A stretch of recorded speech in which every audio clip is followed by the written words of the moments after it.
कितने अलंकार के बारे में जानती हैं? तो ये 4 अलंकार आप जानती हैं, उपमा, श्लेष और बोलिए यमक, उत्प्रेक्षा। ये तो किसी के अनुसार बता रही है, किसके अनुसार बता रही है? अलंकार 4 होते हैं, ये 4 होते हैं किसके अनुसार होते हैं? चलिए आप बताइए। चलिए नहीं, अलंकार कितने ये बताइए। शब्दालंकार और अर्थालंकार। शब्द में कौन कौन आते हैं? अनुप्रास, यमक और श्लेष। और अर्थ में कौन कौन आते हैं? उपमा, उत्प्रेक्षा और रूपक। बस 3 ही है। अतिशयोक्ति, चलिए अतिशयोक्ति और संदेह और बस इतने ही पढ़े आप लोग। बताइए, लाडली बताइए। चलो बोल दिए। चलिए, मतलब अलंकार की आप लोग को एकदम सीमित जानकारी है ताकि हाई स्कूल और इंटर क्या हो सके, पास हो सके। ठीक। दूसरा चीज बताइए, बताइएगा उत्प्रेक्षा अलंकार क्या होता है? नहीं पता? आप बताइए उत्प्रेक्षा अलंकार क्या होता है? इसको भी रोक दीजिए ना, जब शुरू करेंगे तब चलेगा। कनक कनक के 100 मादकता अधिकार। तो पहले कनक का मतलब क्या है? पहले का सोना और दूसरे का धतूरा। पहले का सोना और दूसरे का धतूरा, जिसको लोग कई लोग भांग कहते हैं। सर तो दोनों नहीं हो सकता है। दोनों नहीं हो सकता है ना। कनक कनक कनक जो दिया हुआ है तो उसमें पहले कनक का मतलब सोना है, ठीक है, और दूसरे का मतलब क्या है? धतूरा। और उसमें अगली जो लाइन है उसको आप लोग ध्यान से नहीं पढ़ते। अगली जो लाइन है उसमें दिया हुआ है कि वा खाए बौराए जग। वाह मतलब दूसरा वाला खाने से लोग पगलाते हैं। या पाए बौरा, और पहले वाले या मने पहले वाले को सिर्फ पाने से लोग पगला जाते हैं, यानी सोने को पाने से पगला जाते हैं। ऐसा में एक एक अक्षर का मतलब है। हम लोग को ये नहीं मालूम रहता, जैसे बचपन में जब हम पढ़ते हैं तो ये नहीं मालूम रहता है कि दूसरी लाइन में क्या है। हमको बस पहली लाइन से मतलब है, कनक कनक के 100 मादकता अधिकार, ठीक है। तो पहले सोना में जो मादकता है, नशा है, वो धतूरे से क्या है? 100 गुना अधिक है। धतूरे को खाने से लोग पगलाते हैं, सोने को मात्र पानी से क्या कहते हैं? पगलाते हैं, खास करके महिलाएं। पुरुषों में बहुत ज्यादा सोने को लेकर वो नहीं रहता है, कुछ ही लोगों में होता है। गहना साज सज्जा पे ध्यान कुछ ही लोग देते हैं, लेकिन महिलाओं में तो लोगों सबको सोना चाहिए। सोना और सोना, महिलाओं में तो सोने के लिए समय चाहिए, दिन में भी और रात में भी, और सोना चाहिए, मैंने गहना चाहिए। अगर आप सिलवट होता है ना पत्थर का, अगर उसको गहना बनवा दीजिए तो उसको भी पहन लेंगे सब, लेकिन उठा के दूसरी जगह रखने के लिए करिए तो नहीं उठाएंगे सब। ये होता है गहने के प्रति उनका ललक, ऐसा नहीं। चलिए, और कोई और दुआ सुनाइए। आप सुनाइए। अर्चना, एक भी नहीं याद है? आप सुनाइए। हाँ सुनाइए। हाँ भाई आप भी सुनाइए, सपना सुनाइए। रहीमत धागा राखिए मत तोड़ो चटकार। रहीम जी का दोहा है ये। बस हम ये जानना चाहते हैं कि इसको क्या आता है। रहीमत धागा राखिए मत तोड़ो चटकार, जोड़े तो जुड़े नहीं, जुड़े गाछ पड़ जाए। ठीक। रहीमन मतलब रहीम जी कहते हैं कि प्रेम का जो धागा होता है, जो प्रेम होता है, उसको तोड़िए नहीं। प्रेम दो लोगों के बीच है, अगर प्रेम में मनमुटाव हो गया, धागा टूट गया प्रेम का, तो पहले तो जुड़ता ही नहीं। दो लोगों में मनमुटाव हो गया तो जल्दी जुड़ता नहीं।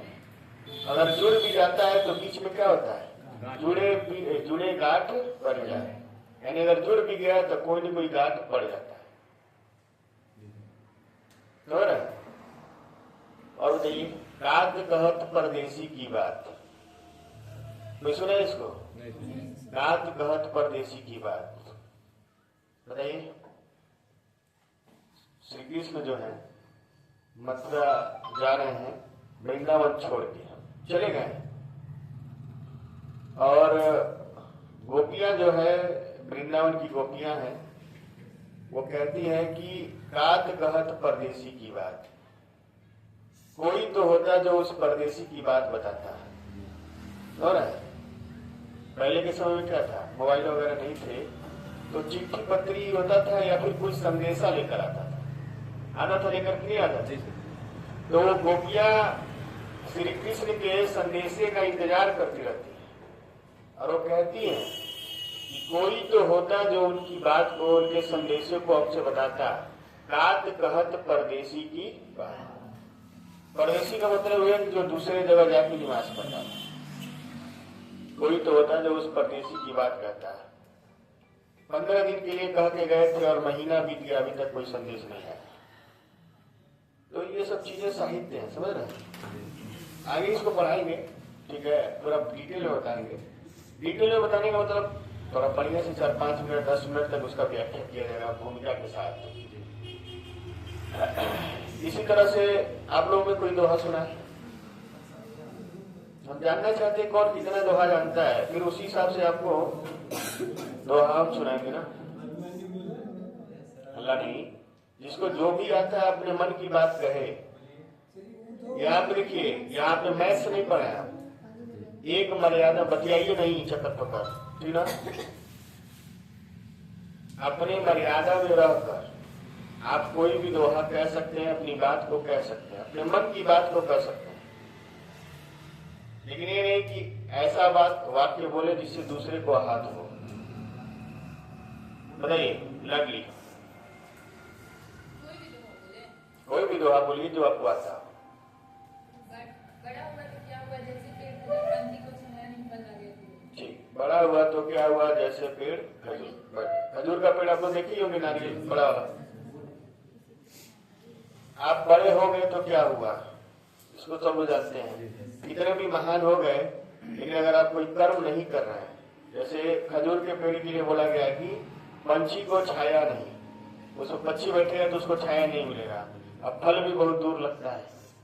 तो आप बड़े होइए तो कर्म से बड़े होइए, ऐसे बड़े होने से कोई मतलब नहीं है। और कोई सोनल बताएंगी, सोनल सुनाएंगी दोहा, जो सुने।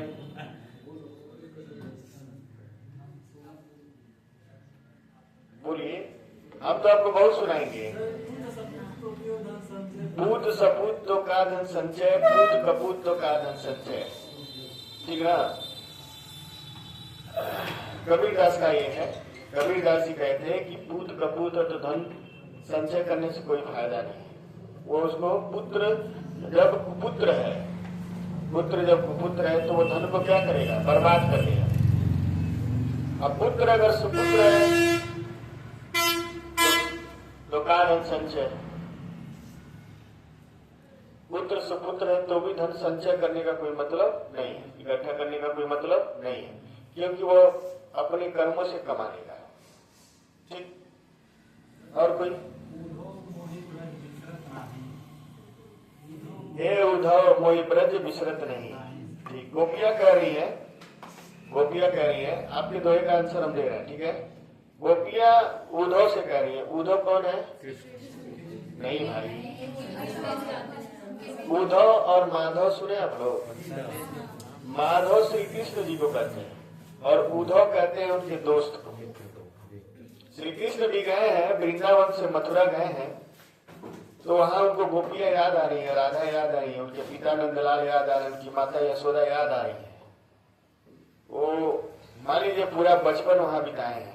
बचपन मतलब अब जब तक वो युवा नहीं हो गए, शिक्षा दीक्षा भी आपका वही हुआ उनका। तो कहने का मतलब है कि कोई भी व्यक्ति अचानक से बिछड़ जाता है तो जरूरी नहीं है कि एक ही को दर्द होता है, डर दूसरे को भी होता है, कोई दिखाता है कोई छुपा लेता है, बराबर। तो गोपियों को ज्यादा दर्द था क्योंकि सारी गोपियां बड़ा प्रेम करती थी। श्री कृष्ण जी को छलिया क्यों कहा जाता है? श्री कृष्ण जी को छलिया इसीलिए कहा जाता था कि वो सारे गोपियों को छल कर चल दिए। लेकिन आप सोचिए कि अगर वहां पर वो त्याग नहीं किए होते, उन गोपियों के बीच रहे होते, राधा के साथ रहे होते, वही रास रचाते, वही रहते, वृंदावन में ही रह जाते, तो ना तो मथुरा गए होते, ना तो कंस का वध हुआ होता, ना ही वहां के लोगों को कंस के अत्याचार से मुक्ति मिली होती। यहाँ तक कि मथुरा से लेकर द्वारिका तक के लोग उसके अत्याचार से परेशान थे। और साथ ही साथ कंस का एक ससुर था जिसका नाम था जरासंध, उससे भी लोग परेशान थे। उसका राज्य बिहार साइड में था, ठीक है। इन सभी चीजों से मुक्ति पाने के लिए श्री कृष्ण को वृंदावन छोड़ के कहाँ जाना पड़ा? मथुरा। अगर वो मथुरा नहीं गए होते तो कन्हैया कहलाते, मथुरा जाने के बाद वो भगवान कहलाते, कन्हैया रह जाते, कान्हा रह जाते। इसलिए यह जरूरी नहीं है कि आप त्याग कर रहे हैं तो उसका लाभ नहीं मिलेगा, कहीं छोड़ के आप जा रहे हैं तो उसका लाभ भी है। श्री कृष्ण जी भगवान कहलाए क्योंकि वृंदावन छोड़ के कहाँ गए? मथुरा। बचपन उनका समाप्त हो गया, उनको वो कर्म करना था जिसके लिए उन्होंने धरती पर क्या लिया है? जन्म लिया। तो ऐसे स्टूडेंट के साथ भी होता है। आप हाई स्कूल इंटर तक आप बचपन में हैं, उसके बाद आपको ऐसा कर्म करना है ताकि आपको हमेशा के लिए क्या किया जाए? याद किया जाए। तो वही गोपियां कहती हैं उद्धव मोहि ब्रज विसरत नाही, मतलब भूल नहीं रहा है। विसरत माने भूलना। हे उद्धव, जब वो श्री कृष्ण जी जाते हैं वहां पे मथुरा में और अपने कमरे में बैठे रहते हैं तो वहां एक कोने में उनको सब लाइन से याद आता है। ये मेरे दोस्त हैं, सुबह हम लोग गाय चराने आते थे, मैं जाके दूध माखन चुराता था, गोपिकाओं के साथ खेलता था, ठीक है। बाकी अपने दोस्तों को हमारी माता ऐसे दुलाती थी, हमारे पिता ऐसे मेरा राह देखते थे। तो वहां पे उनको सारी बातें याद आती है। जब आदमी अकेले में रहता तो सब याद आता है। और जब बातें याद आ रही थी तो उनकी आंख में आंसू आ गया श्री कृष्ण जी। और वो खिड़की की तरफ देखते हैं तो उनको दिखाई देता है वही मेरा यमुना बह रहा है, वही हम कदम के पेड़ के नीचे अपना क्या कर रहे हैं? बांसुरी बजा रहे हैं, सब लोग इकट्ठा हैं, गायें हैं चल रही हैं। वो सारा दृश्य उनको दिखाई देने लगता है। और जब दृश्य दिखाई देने लगता है तो उनको पूरा आंख में क्या आता है? आंसू आ जाता है, भावुक हो जाते हैं, रोने लगते हैं। लेकिन मान लीजिए त्याग नहीं करेंगे तो आगे का कर्म कैसे करेंगे? तो जब रोने लगते हैं, आंख में आंसू आ जाता है, उसी समय उनके जो दोस्त होते हैं उद्धव आते हैं, उनसे पूछते हैं कि क्या बात है, क्यों रो रहे हैं? तब वो कहते हैं उद्धव से, हे उद्धव मोहि ब्रज विसरत नाही, मतलब हे उद्धव मुझे ब्रज भूला नहीं जा रहा है, बहुत याद आ रही है। समझ में आ रहा है कि नहीं आ रहा है? तो जितने भी आप दोहे पढ़ेंगे उन सभी दोहों का एक भूमिका है कि कहाँ किसको कब बोला गया। बात समझ में आ रहा है कि नहीं आ रहा है? तो हम दोहा तो जानते हैं कि इसका एग्जाम्पल ये है, लेकिन उसका असली मतलब नहीं जानते हैं कि इसको बोला कहाँ गया, किस तरह से बोला गया है, किस लहजे में बोला गया है, क्यों बोला गया है, इसमें क्या क्या प्रयोग हुआ है। तो वही चीज आप पढ़ेंगे अलंकार में। अलंकार क्लास नहीं है, एक तरह से आप लोग का समझिए कि एक तरह से इंटरटेनमेंट है। आप दुनिया भर की चीजों से, मैथ से, रीजनिंग से, सबसे थक जाते हैं तो आप थोड़ा सा अलंकार पढ़ सकते हैं, रस पढ़ सकते हैं, छंद पढ़ सकते हैं, साहित्य में जा सकते हैं। इसमें आप जाएंगे तो आपको बड़ा अच्छा लगेगा। उन लोगों को और अच्छा लगेगा जो प्रेम में विरक्त हुए हैं, जिनको किसी से प्रेम हुआ है और छूट गया है, उनको और अच्छा लगेगा। तो बहुत अच्छा हुआ छूट गया। प्रेम की सबसे पहली कड़ी है छूट हो जाना। अगर आप प्रेम में बिछड़ते नहीं है तो आप प्रेम का महत्व तो नहीं समझेंगे। संयोग श्रृंगार जो होता है, संयोग, इसमें प्रेमी और प्रेमिका में बिछड़ने की स्थिति नहीं होती। वहां प्रेम की पराकाष्ठा कम होती है। बता रहे हैं, वात्सल्य भी बता रहे हैं, ठीक है। प्रेम में दो पहलू होते हैं, एक मिलने का और एक बिछड़ने। एक होता है संयोग और एक होता है वियोग। संयोग में क्या होता है, नायक नायिका एक साथ होते हैं, उसमें संयोग होता है, वियोग नहीं होता, तो वहां प्रेम की प्रकाष्ठा कम होती है। प्रेम का प्रकाष्ठा अधिक कहाँ होता है, जहां नायक और नायिका हो और कोई एक अधिक प्रेम करता हो और बिछड़ने की स्थिति हो या बिछड़ गया हो, तो जब आप बिछड़ जाएगा तो उसके प्रेम की प्रकाष्ठा क्या होती है, बढ़ जाती है। जब आप अपने प्रेमी या प्रेमिका से दूर जाएंगे तो आपका प्रेम बढ़ता जाएगा, लेकिन कुछ समय बाद समाप्त भी हो जाएगा अगर सही नहीं है तो। लेकिन बहुत से ऐसे पौराणिक चीजों में देखा गया है कि कितना भी दूरी बढ़ गया है, अगर प्रेम है तो वो समाप्त नहीं होता है, ठीक है। तो वर्तमान समय में देखिए, प्रेम भी है, आकर्षण भी है, समझ रहे हैं? प्रेम भी है, आकर्षण भी है।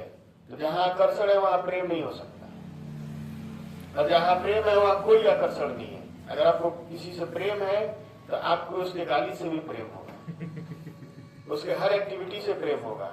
रियल में प्रेम है तो, नहीं तो रियलिटी तो समाप्त होती ही गई है। अब आदमी क्या देखता है, रूप रंग सौंदर्य देखता है, दूसरा क्या देखता है, धन देखता है।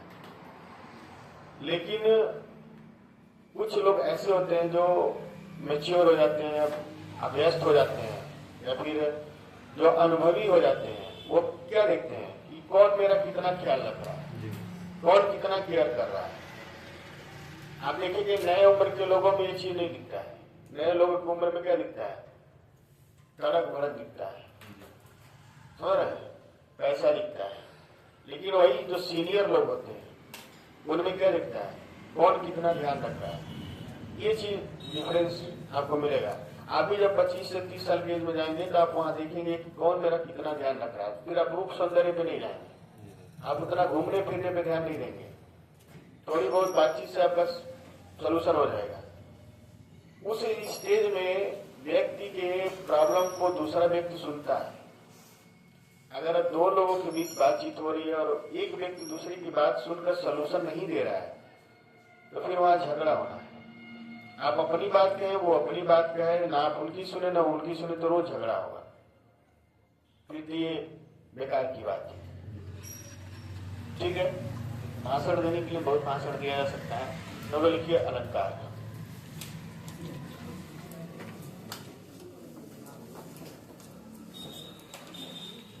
अलंकार दो शब्दों से मिलकर बना है,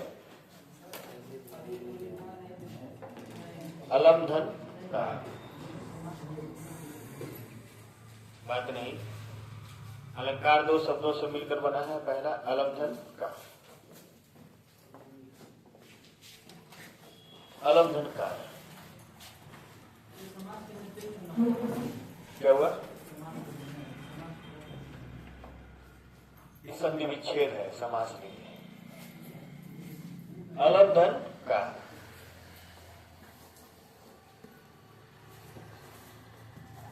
ठीक है। जब भी म के बाद क आता है, हालांकि म के बाद क आता है तो म जो है अनुस्वार में बदल जाता है। आपको बताए थे जितने भी पंचमाक्षर होते हैं वो क्या हो जाते हैं, अनुस्वार बन जाते हैं, ठीक है। जब आपको संधि पढ़ाएंगे उसमें ये पढ़ाएंगे, ठीक है।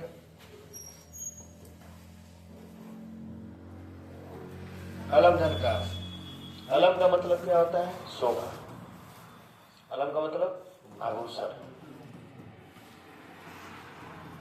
अलम का मतलब आभूषण, और कार का मतलब करने वाला। आभूषण का मतलब शोभा, और करने मतलब बढ़ाने वाला।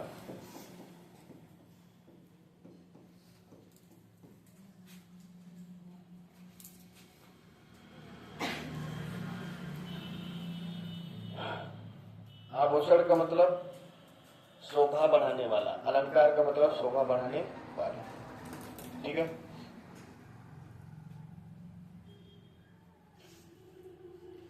किसी नारी को आप लोग देखते होंगे, कोई भी नारी हो या महिला हो, ठीक है, खासकर उस नारी को देखिए जो विवाहिता है, ठीक है।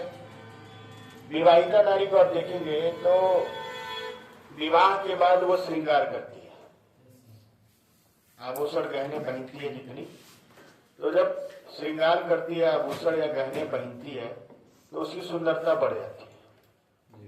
बढ़ जाती है कि नहीं बढ़ जाती? जी सर। वही नारी अगर बिना आभूषण के रहे तो उसकी सुंदरता क्या लगती है? कम लगती है। पहले नहीं, जब उसका विवाह हो गया है, वर्तमान समय की बात हम कह रहे हैं, कोई भी विवाह हो गया है, उस नारी को आप देखिए जब वो पूरा श्रृंगार वगैरह करके आती है, आभूषण वगैरह पहन के आती है, श्रृंगार की रहती है, उस समय उसकी सुंदरता बढ़ जाती है। और वही नारी कुछ समय पहले अगर श्रृंगार नहीं किए तो उसकी सुंदरता क्या होती है? कम लगती है। घटती नहीं है, लगती है कम आपको, लेकिन जब वही श्रृंगार कर लेती है तो उसकी सुंदरता क्या होती है? बढ़ जाती है।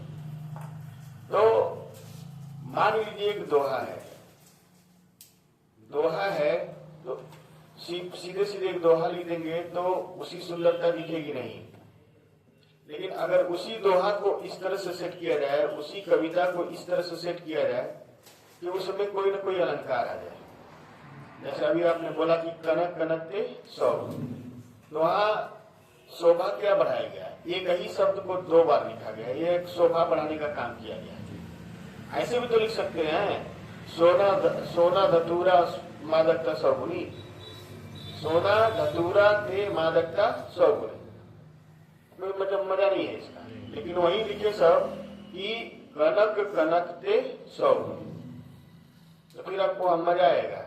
क्या मजा आएगा? अच्छा लगेगा कि एक कनक का मतलब सोना, एक कनक का मतलब धतूरा, तो वही शोभा हुआ। अगर हम कहते हैं कि क्या बोलते हैं ये, रहीमन पानी राखिए बिन पानी सब सून, पानी गए न उबरे मोती मानुष चूर, तो 4 बार पानी बोला गया। क्या बोला गया? पानी, पानी बोला गया ना। और जो दूसरे लाइन में पानी है, उस पानी का 3 अर्थ है।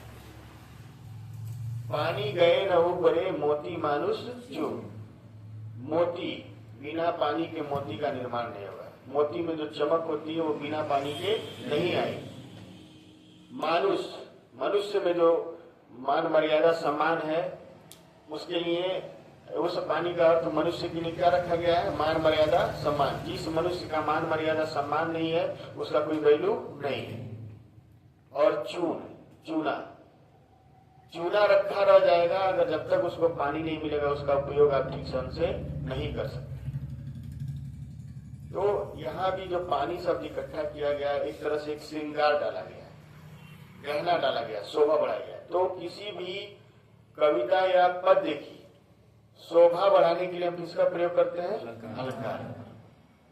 आप ऐसे समझिए, एक कविता है वो महिला है, और एक अलंकार है वो उसका आभूषण है। जैसे महिला आभूषण पहन के सुंदर लगती है, वैसे कविता जो है अलंकार पहन के सुंदर लगता है। तो कविताओं में अलंकार का जब हम प्रयोग करते हैं तो इससे कविताओं की सुंदरता बढ़ जाती है, साहित्य की सुंदरता बढ़ जाती है। और जितना बढ़िया अलंकार प्रयोग करेंगे उतना सुंदर हो जाता है। आपको बिहारी की हम दोहे सुनाएंगे, सुन के आपको लगेगा कि इसमें तो कुछ है ही नहीं, लेकिन जब उसका डिस्क्रिप्शन करेंगे, वर्णन करेंगे, तो आप कहेंगे कि इतना गहराई तक कैसे सोच लिए, आप नहीं सोच सकते, आपको विश्वास ही नहीं हुआ कि इतना गहरा वो सोच लिए। तो ना, तो पहले के जो कवि थे वो रियल में बहुत ही ज्यादा सोचने वाले व्यक्ति थे। वो रियलिटी देखते थे, जानते थे, वो समाज में क्या हो रहा है उसको देखते थे। कबीरदास जी ऐसे फेमस नहीं हुए थे, कबीरदास हुए, रहीमदास हुए, ये लोग अपनी कविताओं को समाज के माध्यम से बनाए हैं। उनके कुरीतियों को, उनके अच्छाइयों को, बुराइयों को, सबको देख कर वो रखा गया है। पहाड़ पूजे जग मिले, मैं पूजू पहाड़। पत्थर पूजने से अगर ईश्वर की प्राप्ति होती है तो मैं पहाड़ का पूजा करूं, और है ना। घर की चाकी कोई न पूजे जिसकी पीसी खाए, घर में पहले चाकी से लोग पीसते थे धान को, उसके बाद चावल निकलता था तो खाते थे। तो घर की जो चाकी है जिसका पीसा आप खा रहे हैं उसका पूजा कोई नहीं करता, वो भी तो पत्थर है। अब पत्थर पूजने से जब अगर ईश्वर मिल रहे हैं तो पहाड़ पूजने। तो ये बात कबीरदास जी कब कहे? वो समाज में देखे ढोंग से आज जाके ढोंग कर रहे हैं। महाशिवरात्रि है, हाँ, महाकाल शिव जी का आज जो भी होती ना, ठीक है। तो हम लोग के देवता है भाई, उनको हमेशा सम्मान देना चाहिए, लेकिन आप पूजा पाठ करिए लेकिन अपने कर्म को न भूलिए। सुबह से लेकर जल चढ़ाइए, शाम तक जल चढ़ाइए, कर्म न करिए। बोला गया ना कि कर्मण्येवाधिकारस्ते मा फलेषु कदाचन। आप पूजा पाठ करिए लेकिन अपना कर्म भी करिए। तो अलंकार आभूषण और करने वाला यानी शोभा बढ़ाने वाला है, यानी पद्य, गद्य की नहीं, पद्य बोलिए, कविता बोलिए या काव्य बोलिए, इनकी शोभा बढ़ाने वाले तत्वों को क्या कहते हैं? अलंकार। ठीक, काव्य कहिए, पद्य कहिए या आप कविता कहिए, इनकी शोभा बढ़ाने वाले तत्वों को क्या कहते हैं? और अलंकार हमेशा शोभा बढ़ाता है तो किसका बढ़ाता है? पद्य का, काव्य का, कविता का, गद्य का नहीं बढ़ाता है। यानी अलंकार गद्य में नहीं प्रयोग होता है। इस बात का भी आप ध्यान देंगे। है बस समझ में? उतारिए इसको।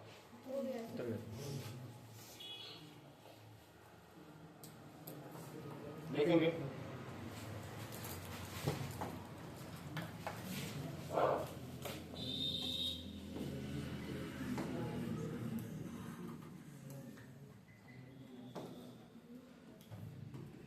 अलंकार शब्द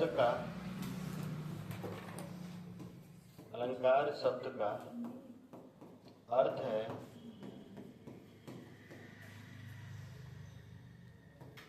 शोभा बढ़ाना। शोभा बढ़ाना। अब सवाल उठता है किसकी? किसकी शोभा बढ़ाएगा?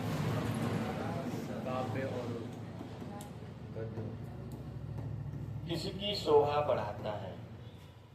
तो आप बोलेंगे किसकी? पद्य की। पद्य। आप ये भी कर सकते हैं काव्य। काव्य। आप ये भी कर सकते हैं कविता की। कविता की। लेकिन आप ये नहीं कर सकते हैं गद्य की। गद्य की आप नहीं कर सकते, ये गलत है।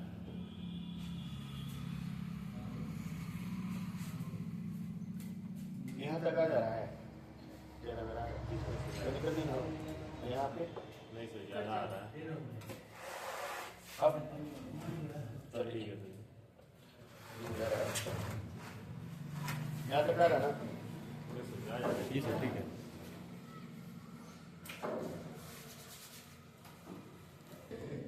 अलंकार शब्द की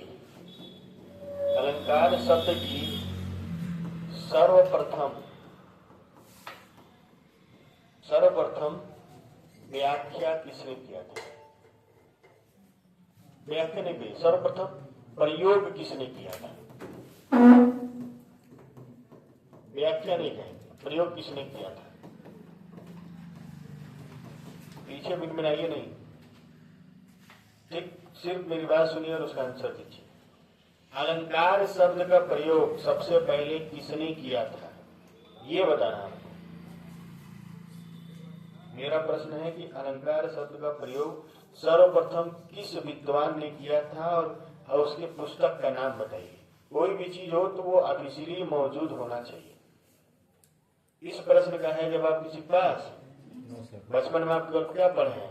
कनक कनकते सब, मन पानी राखिए बिन पानी सब। उससे जीवन कटने वाला नहीं है, हो रहा है। तो अलंकार शब्द का प्रयोग सबसे पहले किया था आचार्य भरत मुनि। कौन किए थे? आचार्य भरत मुनि। अब भरत मुनि को जब आप पढ़ेंगे तो जब आपको रस पढ़ाया जाएगा, क्या पढ़ाया जाएगा? रस। तो रस के प्रतिष्ठापक कवि है यानी रस का अगर निर्माण हुआ तो उसमें सबसे ज्यादा सहयोग किसका रहा है? भारत ने। ठीक है, रस तो कभी खत्म ही नहीं होता है, मेरे द्वारा तो कभी खत्म नहीं होता है, क्योंकि वियोग श्रृंगार रस पढ़ाएंगे तो साल बीत जाएगा, नहीं खत्म होगा। इतने वियोग के दोहे हैं मेरे पास, आपको पढ़ना है तो साल भर पढ़ सकते हैं, कोई दिक्कत नहीं। ठीक, ये लोग जरूर जल चढ़ा के आएंगे। अब भगवान शिव उतरेंगे और कहेंगे लो मैं पढ़ा रहा हूं, तुमको लगता है। हाँ। आचार्य भरत मुनि किए थे अपनी पुस्तक नाट्य शास्त्र, नाट्य शास्त्र। ध्यान से समझिए। सर ये भरतनाट्यम को क्या बोलते हैं? भरतनाट्यम एक नृत्य है, वो तमिलनाडु का है। ठीक है? तो नहीं, ये अलग चीज है। ये नाट्य शास्त्र एक पुस्तक है, भरतनाट्यम एक नृत्य है। ठीक, वो अलग चीज है और ये अलग चीज। वो नृत्य है और ये पुस्तक है। तो नाट्य शास्त्र एक पुस्तक है। आपको हम एक चीज बता रहे हैं। ठीक, अभी छाप लीजिए, क्यों लिखने के चक्कर में रहते हैं आप लोग? मत लिखिए, सुनिए मेरी बात ध्यान से।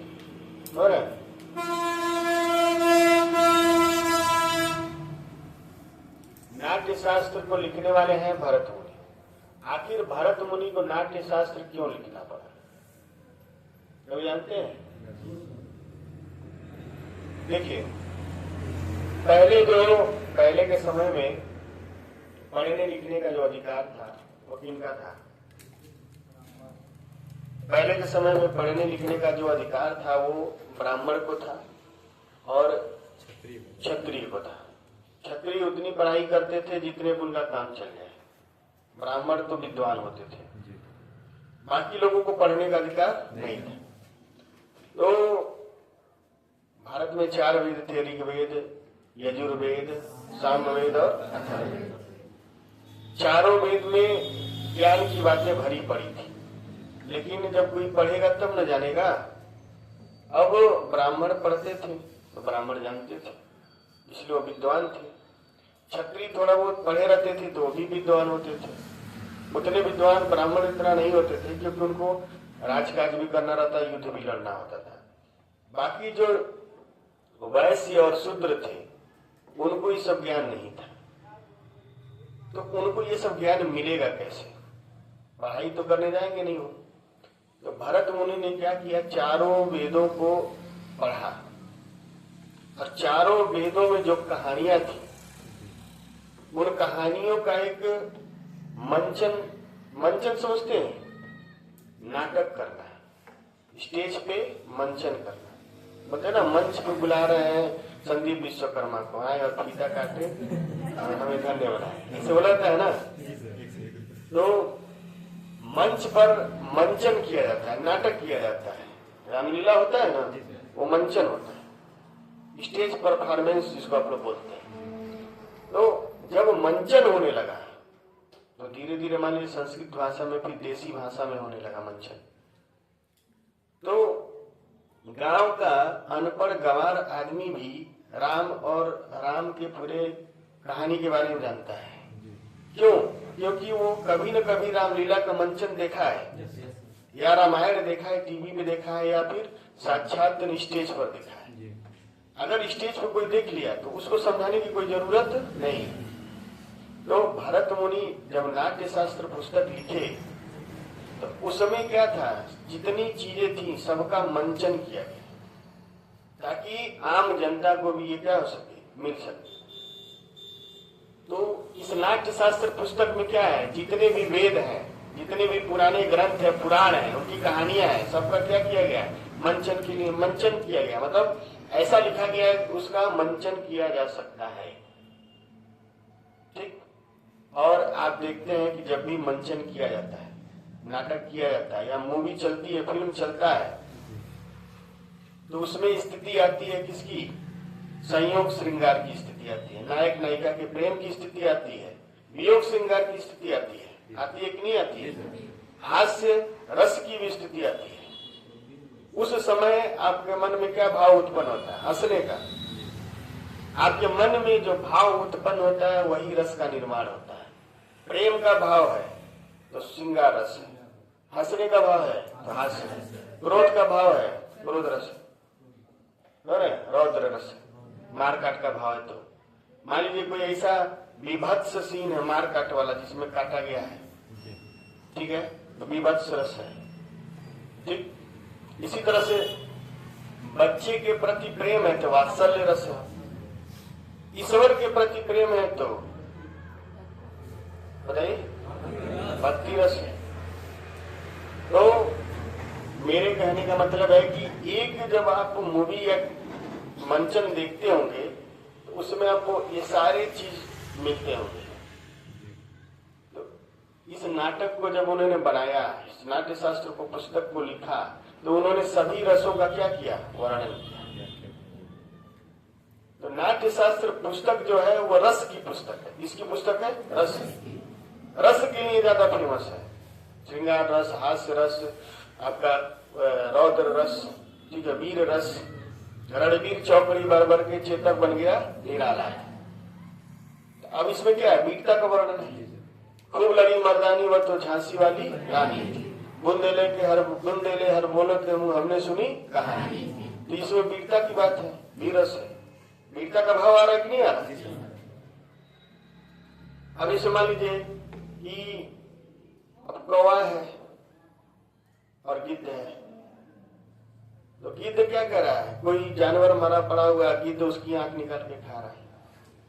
तो कौवा है, उसके कटे हुए जीव को खींच के खा रहा है। तो ये तो घृणा की बात आ रही है कि नहीं आ रही? जुगुप्सा आ रही है। तो यहाँ पे विभत्स रस है।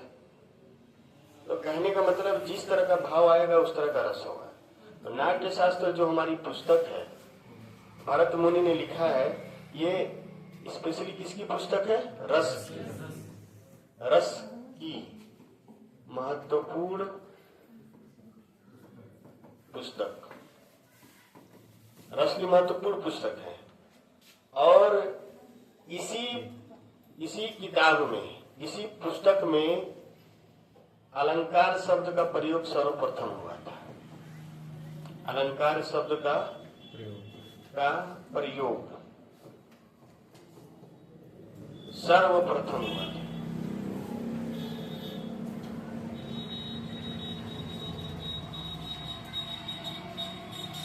लिखिए इसको, आप लोग घूमते ही क्यों बतियाते? ध्यान से देखेंगे। पहले तो हम आपको बताए हैं कि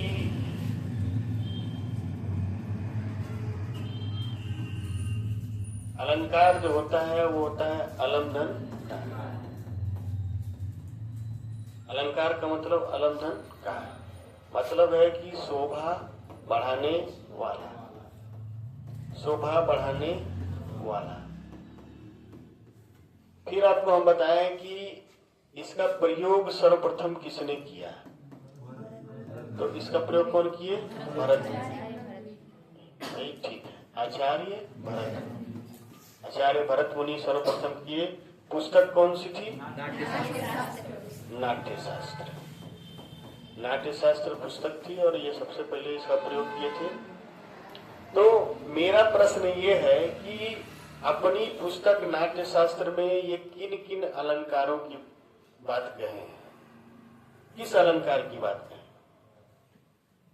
बताइए, किस अलंकार की बात कहें? बताइए। नहीं भाई, इन्होंने 4 अलंकार की व्याख्या की। कितने? 4 अलंकार। 4 अलंकार की बात कही। पहला कौन सा था? पहला सा था रूपक अलंकार। रूपक अलंकार। दूसरी बात हुई है यमक अलंकार। यमक अलंकार। और तीसरी जो बात हुई है वो उपमा अलंकार। उपमा अलंकार। और जो चौथी बात हुई है वो चौथा हुआ है दीपक अलंकार। इन 4 अलंकार की बात किए थे कौन? आचार्य भरत मुनि, और अपनी पुस्तक नाट्य शास्त्र। तो इन 4 अलंकारों का सर्वप्रथम प्रयोग हुआ था। अलंकार शब्द का प्रयोग कौन किए थे? भरत मुनि, अपनी पुस्तक नाट्य शास्त्र। और किन अलंकारों की बात कहे थे? 4, रूपक, यमक, उपमा और दीपक। उतारिए इसको।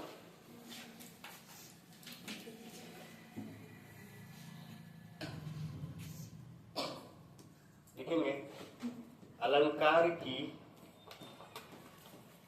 काव्य शास्त्रीय परिभाषा। काव्य शास्त्रीय परिभाषा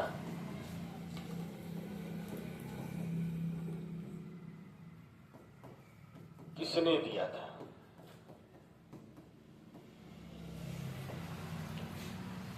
अलंकार की काव्य शास्त्रीय परिभाषा सर्वप्रथम किसने दिया था? सर्वप्रथम किसने दिया था? यहां लिख लेंगे सर्वप्रथम। अलंकार की काव्य शास्त्रीय परिभाषा सर्वप्रथम किसने दिया था?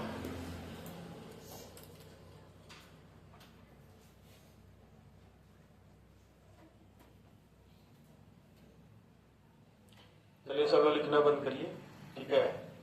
एक लाइन लिखा करें तो उसको लिखा मत करिए। जब बोले कि अब उतारिए तो पूरा एक साथ उतार लिया करिए। ऐसा में एक एक लाइन लिखेंगे तो फिर हम बताएंगे, दिक्कत होगा।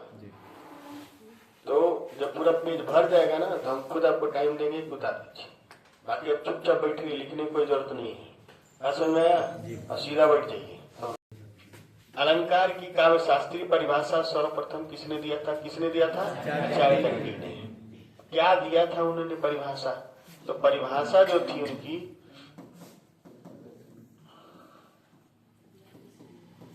काव्य शोभाकरण, काव्य शोभाकरण, अलंकरण, अलंकरण च प्रचक्षते। काव्य की शोभा बढ़ाने वाले तत्वों को क्या कहते हैं? अलंकार। ठीक है? काव्य की शोभा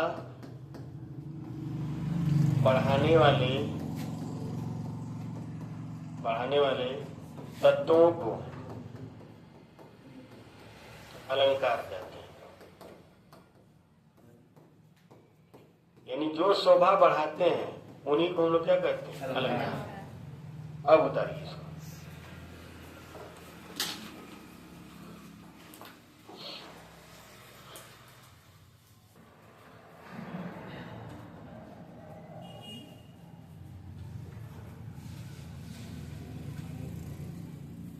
एक हमारे आचार्य हुए, आचार्य राजेश्वर। क्या नाम था?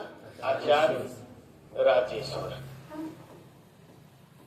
आचार्य राजेश्वर के अनुसार, आचार्य राजेश्वर के अनुसार सभी अलंकारों की जननी कौन है?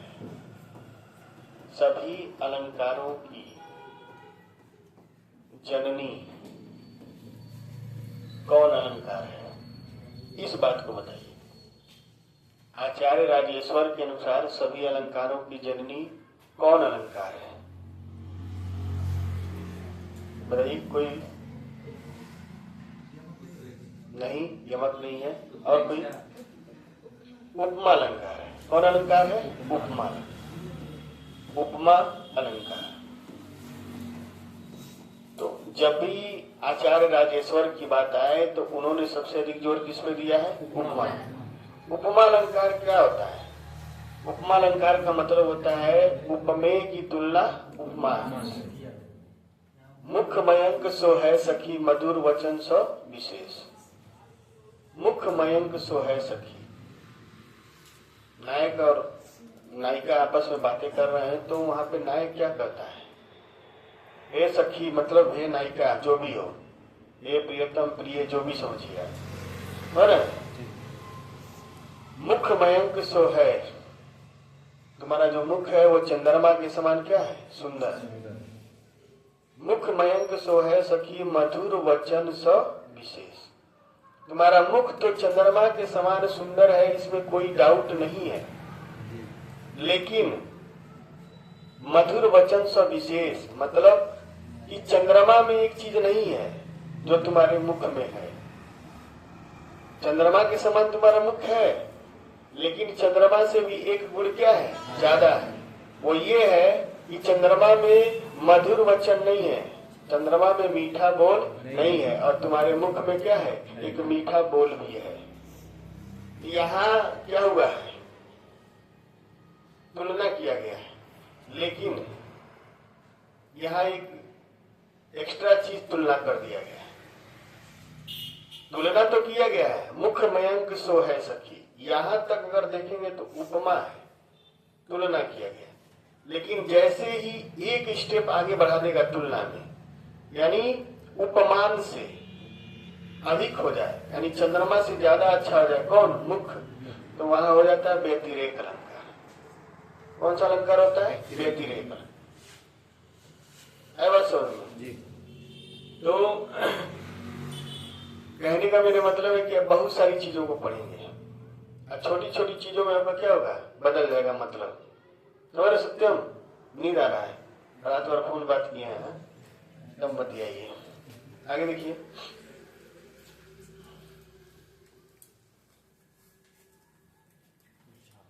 अब देखिए, आचार्य राजेश्वर ने उपमा अलंकार को क्या कहा, आचार्य राजेश्वर ने उपमा अलंकार को वेदांग कहा था। आचार्य राजेश्वर ने उपमा अलंकार को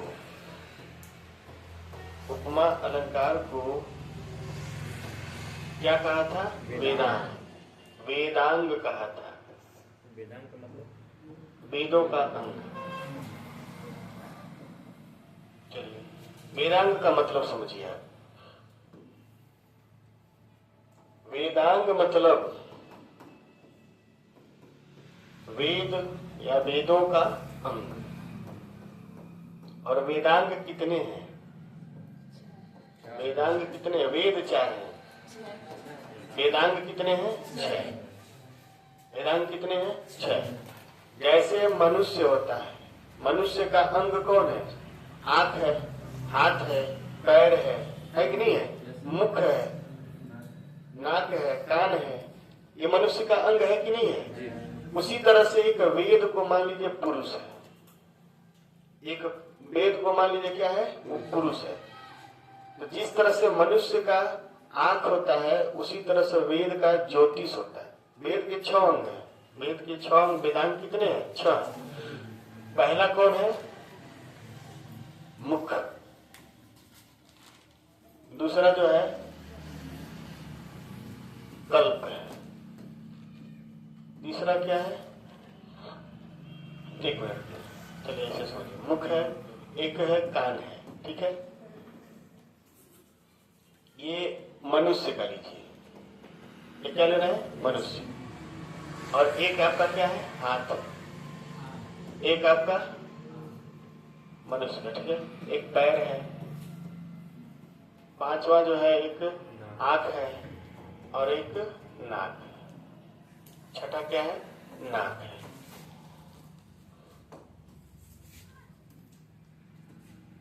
ये मनुष्य के अंग है।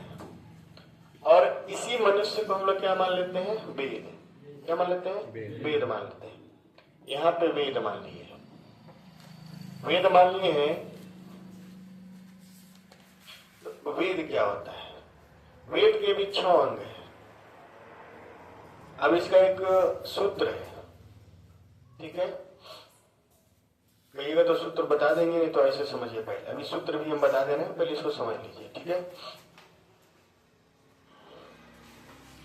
देखिए, मुख क्या है, व्याकरण है। पहला वेदांग क्या है, व्याकरण, वेदांग इसको समझिए, ठीक है। एक है कल्प, ठीक है। पहले आपको एक चीज समझा दे रहे हैं, फिर इसको डिटेल में समझाना है। पहले आप समझिए वेदांग कौन कौन है। एक है व्याकरण है, एक है व्याकरण, एक है शिक्षा, एक है कल्प, एक है ज्योतिष, और क्या बताएंगे, 4 तो हम बता दिए। शिक्षा, कल्प, व्याकरण, ज्योतिष। दो और वेदांग कोई बताएंगे? हम तो आपको बतेबे करेंगे, आप लोग बताइए किसी को भी। डीप नहीं। वेदांग 6 होते हैं, कोई भी बताइए। प्रवीण बताइए, किसी को नहीं मालूम है?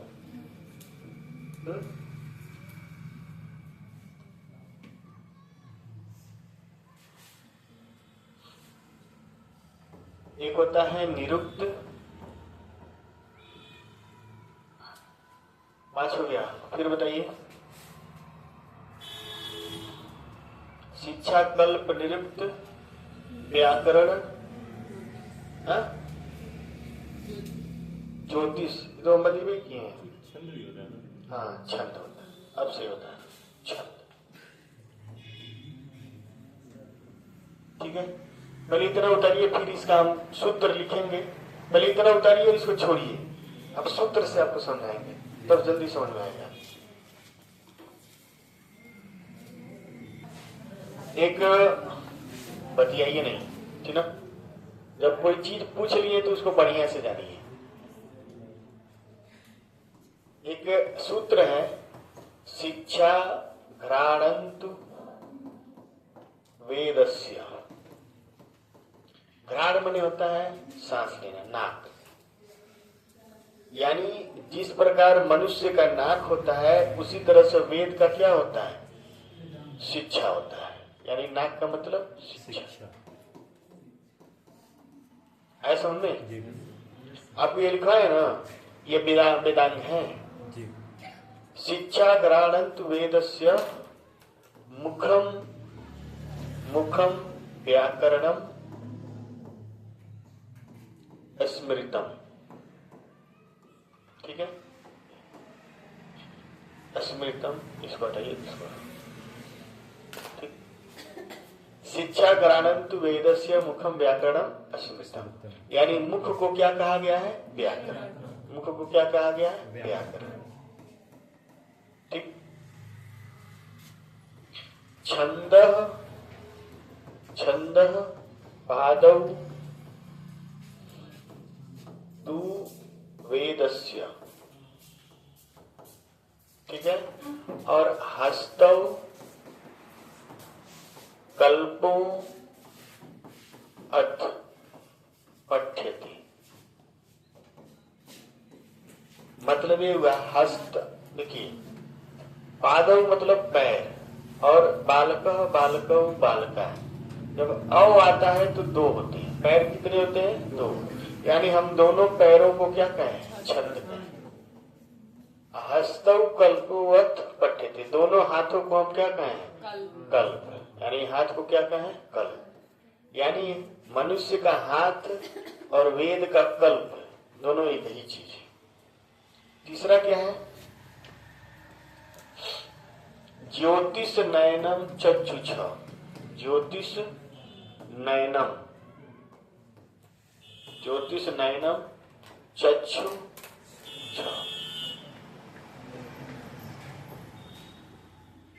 ठीक है, मतलब नयन मने आंख। आंख को क्या कहा गया? ज्योतिष। आंख को क्या कहा गया? ज्योतिष। और लास्ट क्या बचता है? निरुक्त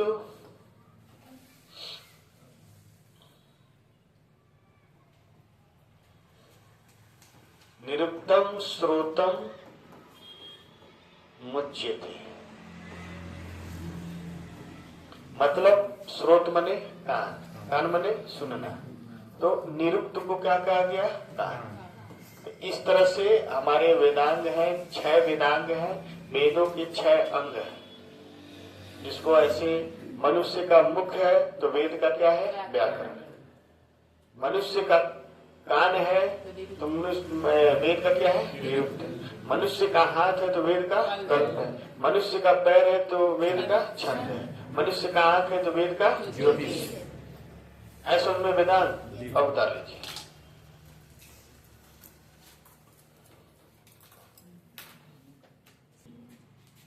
लिखेंगे, अलंकार की संख्या कितनी है? अलंकार की संख्या कितनी है? संख्या पूछ रहे हैं, प्रकार नहीं। तो देखिए, अलग अलग विद्वान के अनुसार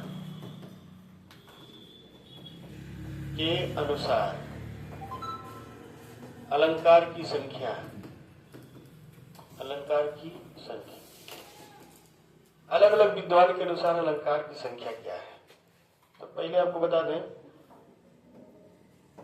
कि सबसे पहले आचार्य भरत मुनि।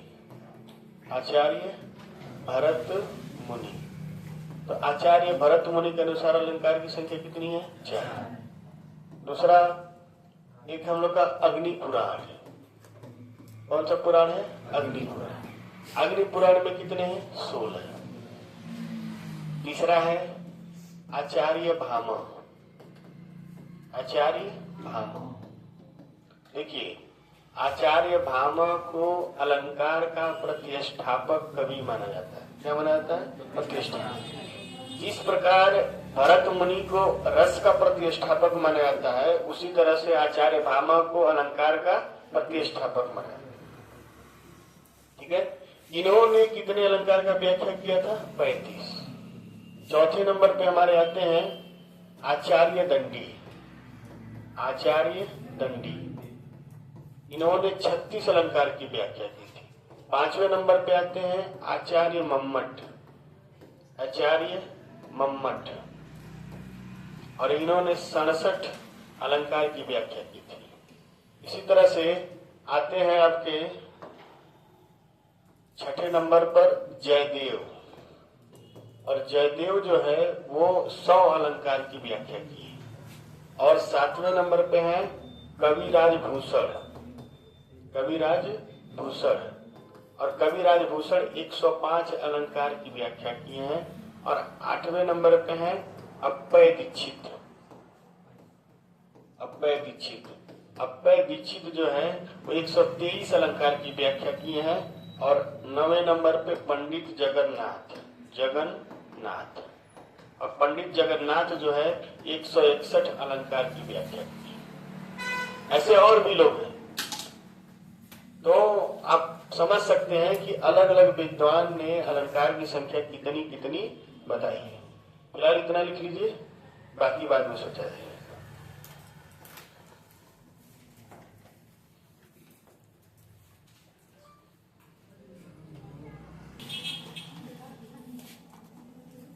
क्या बतियाती रहती हैं?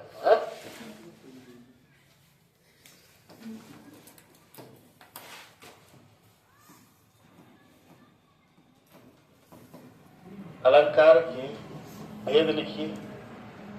कितने भेद हैं? 3। पहला कौन है? शब्दालंकार।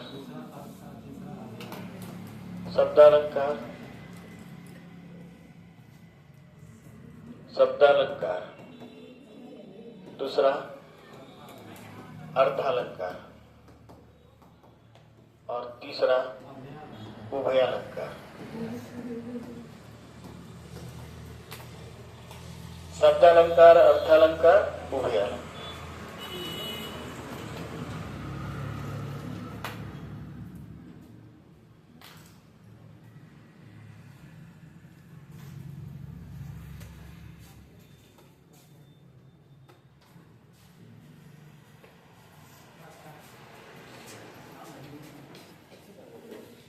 तो पहले हम लोग देखते हैं शब्दालंकार। ठीक है, अभी हम लोग कुछ पढ़ नहीं रहे हैं। अभी हम लोग केवल ओवरव्यू जानते हैं, ऊपरी जान रहे हैं कि कौन चीज क्या होता है। कुछ नहीं पढ़े अभी तक। जब तक आपका अनुप्रास अलंकार नहीं शुरू होता है तब तक आप कुछ नहीं पढ़े। ऐसा नहीं, बस जानिए। ठीक, शब्दालंकार।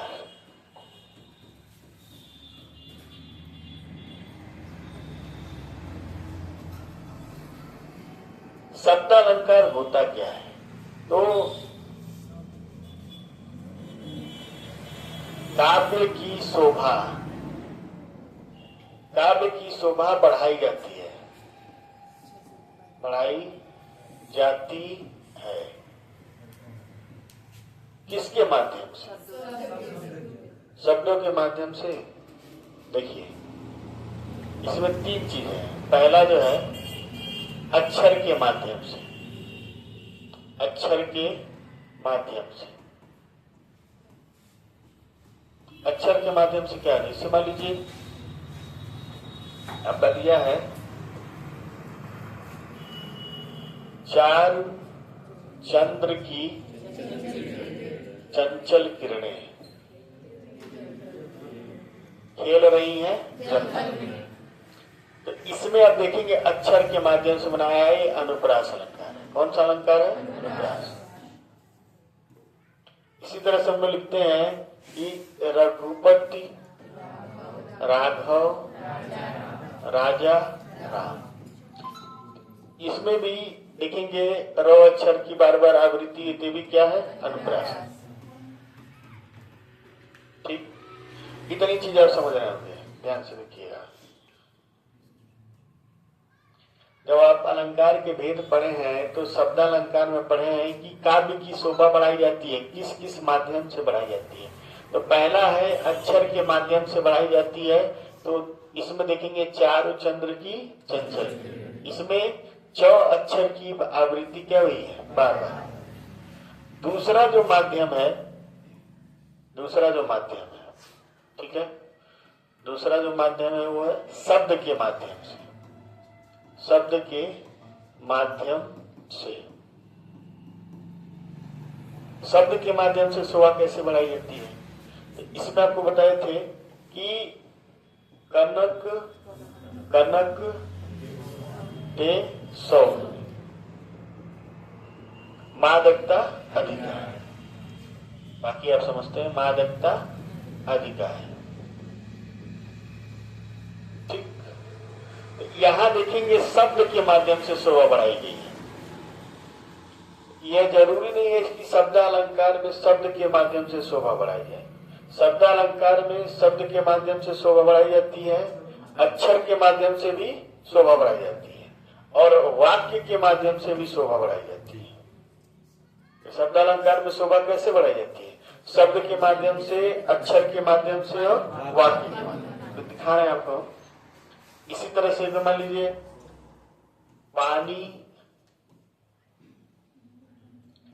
पानी गए न उबर,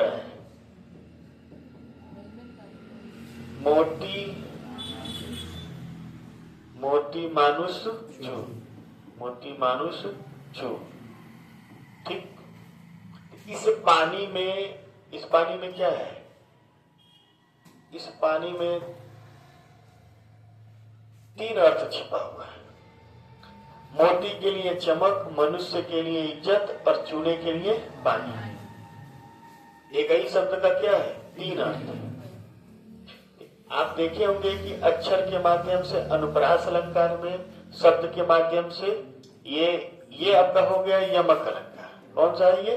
यमक अलंकार। यमक एक ही अक्षर की आवृत्ति, एक ही शब्द की आवृत्ति हुई है। और ये हो गया है आपका श्लेष अलंकार, श्लेष अलंकार। और तीसरा आपको हम बताए हैं कि वाक्य के माध्यम से, वाक्य के माध्यम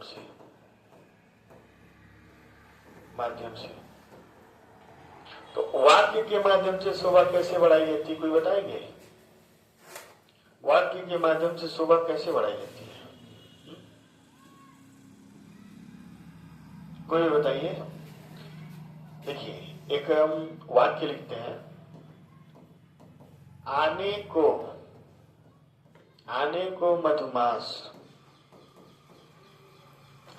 मधुमास की प्रियतम है नाही।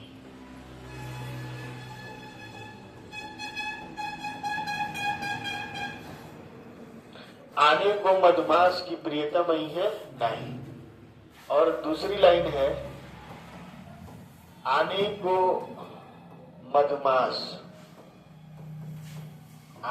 मधुमास की प्रियतम नहीं है नहीं। बस यहाँ एक हो जाएगा क्वेश्चन मार्क। ठीक है, ठीक है। अगर यहां पहले में क्वेश्चन मार्क लगा दिए, यहां रखें। दूसरा है, पहले में क्वेश्चन मार्क रखिए। दोनों एक ही वाक्य है, लगभग दोनों क्या है, एक ही वाक्य है। तो यहाँ पूरे वाक्य से शोभा बढ़ाई गई कि दोनों एक ही वाक्य है, लेकिन दोनों का सेंस क्या हो गया, अलग। आने को मधुमास, मधुमास क्या होता है, मधुमास बताइए, महीना होता है। नहीं आना है। मधुमास क्या होता है, कोई बताएंगे? मधुमास का मतलब जो इस समय चल रहा है, ये मधुमास चल रहा है। बसंत का जो महीना होता है उसको क्या कहते हैं, मधुमास। न ज्यादा गर्मी होता है न ज्यादा ठंडी, प्रेम के महीने को कहा जाता है मधुमास। बात समझ में आ रहा है ना? तो आने को मधुमास, ठीक है। कुछ सहेलियां हैं जो अपने एक नायिका है उसको चिढ़ा रही है, सब और नायिका को चिढ़ा रही है, उसकी सहेलियां क्या करके चिढ़ा रही है कि आने को मधुमास की प्रियतम ही है नहीं। जो नायिका है उसका एक प्रियतम है, बाहर रहता है, और उसकी एक खासियत है कि वो कभी आता है या नहीं आता है, लेकिन मधुमास के महीने में जरूर आता है। लेकिन इस बार क्या हुआ है, इस बार थोड़ा लेट हो गया है, ठीक। और अभी तक वो प्रियतम आया नहीं है, तो जो उसकी सखियां हैं उसको चिढ़ा रही है। क्या करके चिढ़ा रही है कि आने को मधुमास की प्रियतम ही है नहीं, हे सखी मधुमास आ गया है लेकिन तुम्हारे प्रियतम अभी नहीं आए। वो क्वेश्चन करती है कि क्या ये मधुमास आ गया है, क्या तुम्हारे प्रियतम नहीं आएंगे? यहाँ क्वेश्चन मार्क दिया गया है, देखेंगे आप। तब वो नायिका कहती है कि आने को मधुमास की प्रियतम नहीं है नहीं। तब वो कहती है नायिका, उसके जवाब में कहती है, जब वो कहती है कि मधुमास आ गया और तुम्हारे प्रियतम अभी तक नहीं आए क्यों, तब वो जवाब देती है कि आने को मधुमास, ऐसा हो ही नहीं सकता है कि मधुमास आए और मेरे प्रियतम न आए। वो आएंगे और जरूर आएंगे। तो ये उसके प्रश्न का जवाब देती है। बस एक क्वेश्चन मार्क करने से उसका क्या होता है, सेंस बदल गया है। तो इसमें है आपका वक्रोक्ति अलंकार। कौन सा अलंकार है, वक्रोक्ति। ये आपका वक्रोक्ति अलंकार।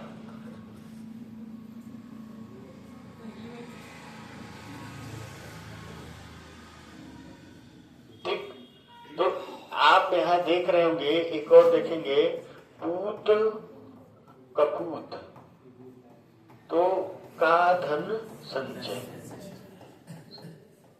और पूत सपूत, तो का धन संचय, का धन संचय। यहां भी बस एक चीज का डिफरेंस आप देखेंगे, कपूत और सपूत। बाकी तो पूरा वाक्य क्या है, ऐसे ही। तो यहाँ पे क्या है, यहाँ भी वाक्य के माध्यम से शोभा बढ़ाई गई है, पूरे वाक्य के माध्यम से। और इसमें क्या है, क्वेश्चन मार्क नहीं है, ये लाटा अनुप्रास है। कौन सा अनुप्रास है, लाटा अनुप्रास। इसमें आपका क्या है, लाटा अनुप्रास। सब पढ़ाएंगे आपको, टेंशन मत लीजिए। लाटा अनुप्रास नाम बता रहे पहली बार ऐसा नहीं। तो कहने का मतलब है कि एक शब्दालंकार की जो शोभा बढ़ाई जाती है, सिर्फ शब्द से नहीं बढ़ाई जाती है।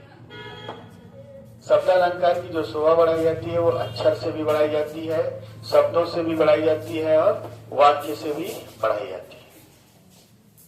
यानी शब्दालंकार में कितने माध्यम से, 3 माध्यम, अक्षर से, शब्द से और वाक्य से। तीनों से शोभा बढ़ाई जाए तो वहां पे क्या होता है, शब्दालंकार। ठीक है, चलिए उतारेंगे, उतार लीजिए, थोड़ा सा अर्थ बता दें।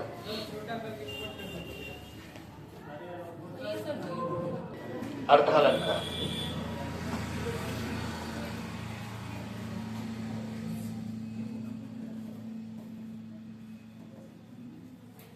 ये सबसे पहले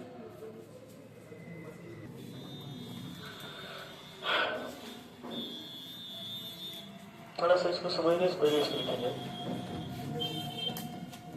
शब्दालंकार के भेद, शब्दालंकार के भेद। इसमें पहला लिखेंगे अनुप्रास अलंकार।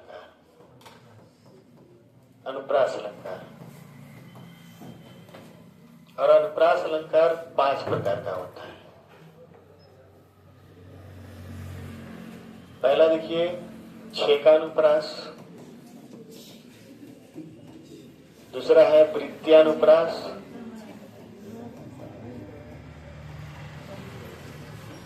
तीसरा है लाटानुप्रास,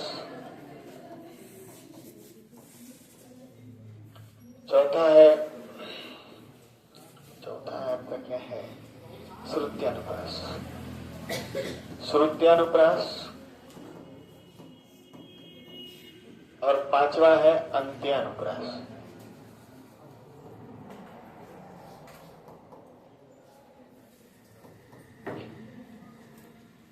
जब अनुप्रास पढ़ाया जाएगा तो पूरा डिटेल में पढ़ाएंगे। बात समझ में आ रहा है कि नहीं आ रहा? नहीं तो बोलिएगा उड़ा के पढ़ा देंगे। ठीक। दूसरे नंबर पे देखिए, दूसरे नंबर पे है यमक अलंकार।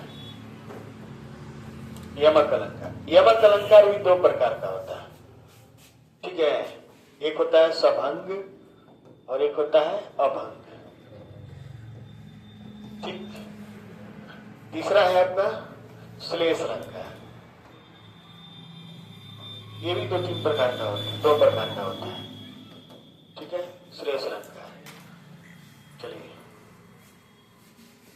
चौथा होता है वक्रोक्ति अलंकार। वक्रोक्ति अलंकार। 5वां होता है मुद्रा अलंकार। 6वां होता है दीप्सा अलंकार। ठीक है, बताइएगा ना क्या हुआ? एक और होता है चित्रालंकार, हालांकि इसका सर्चिंग अभी चल रहा है। ठीक, करिए इसको। शब्दालंकार में सब आएगा, सब शब्द में आएंगे। तो शब्दालंकार में इतने आते हैं। इसका भी कई प्रकार है, इसका भी कई प्रकार है। अनुप्रास अलंकार, यमक अलंकार, श्लेष अलंकार, वक्रोक्ति अलंकार, मुद्रा अलंकार, दीप्सा अलंकार, यहां तक हम लोग पढ़ेंगे। ठीक है, बाकी ज्यादा जरूरी नहीं है। ठीक है, बढ़ाइए तो ये हो जाए। अर्थालंकार, काव्य की शोभा अर्थ के माध्यम से बढ़ाया गया है। काव्य की शोभा किसके माध्यम से बढ़ाई जाए? अर्थ के माध्यम से। कैसे बढ़ाई जाती है बताइए? कोई भी बताए कैसे बढ़ाई जाती है? कोई बताए?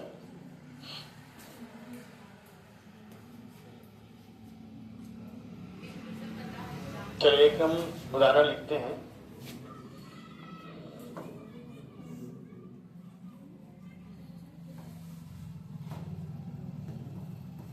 करमुदरी की आरसी, करमुदरी की आरसी, प्रतिबिंबित प्रतिबिंबित क्यों पाए, पीठ दिए निधरक लखें, इकटक दीठ लगाए।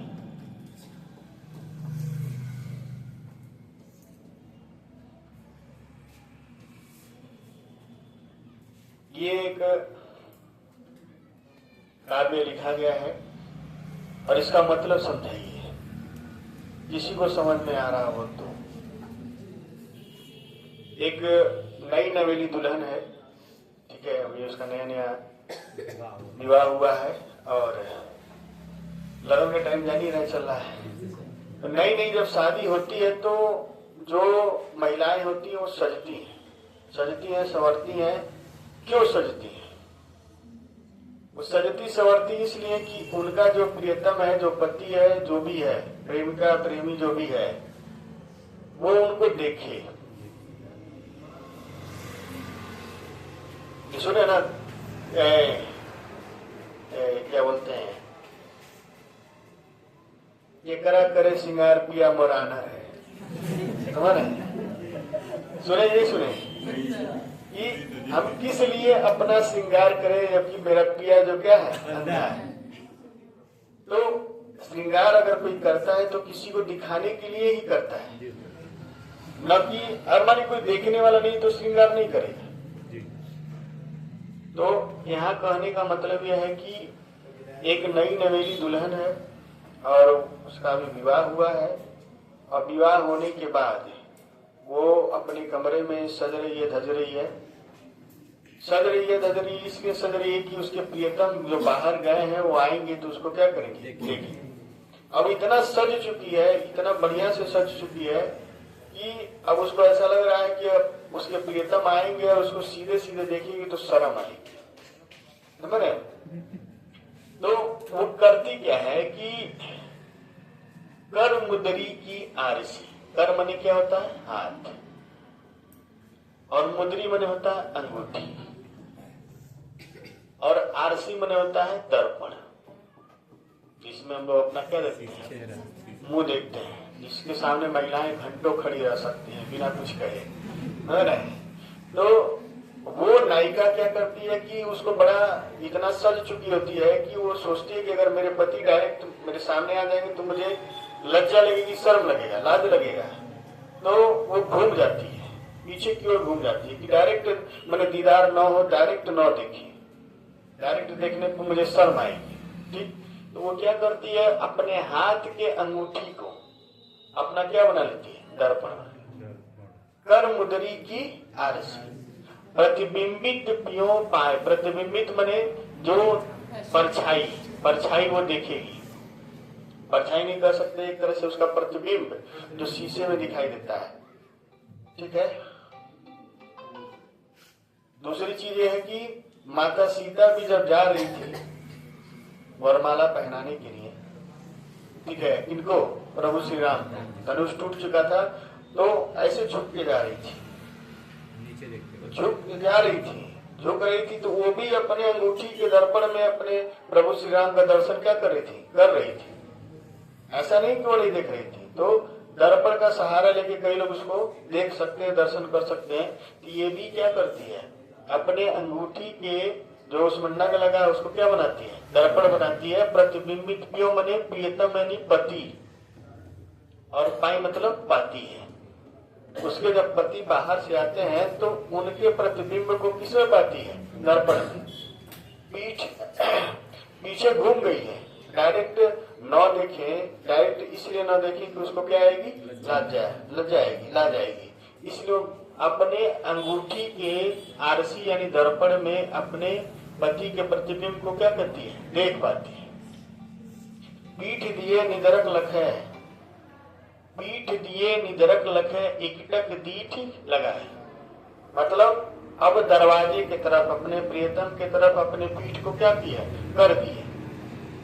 और निदरक लखे मतलब बिना, मतलब निदरक मतलब बिना डरे, निडर होकर अपने अंगूठी में अपने प्रियतम का क्या कर रही है, प्रतिबिंब या चेहरा देख रही है।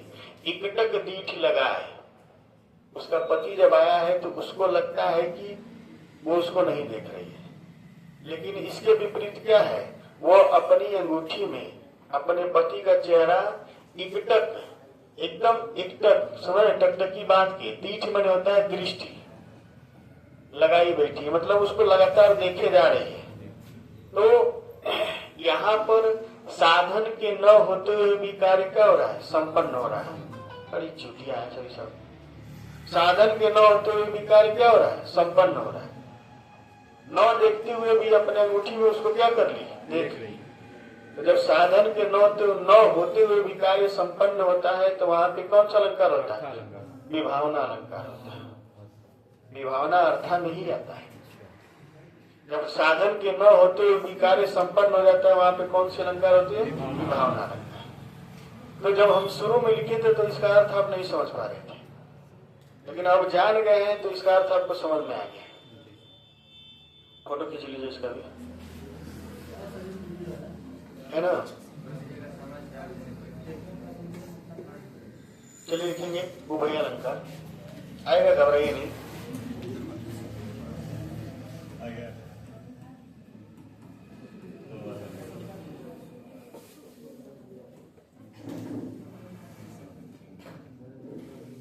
एक चीज और समझेंगे बात नहीं।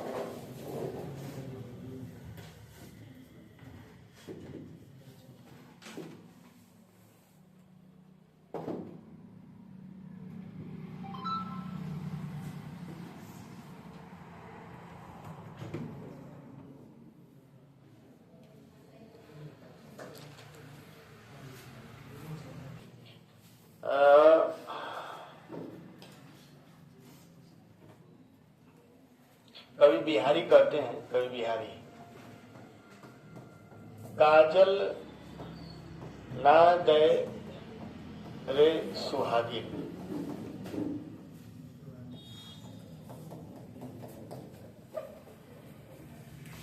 काजल ना दे रे सुहागिन, ठीक है?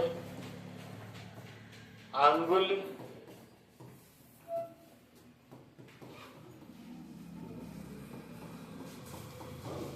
आंगुल तोर भयो गड़ासा, ठीक है?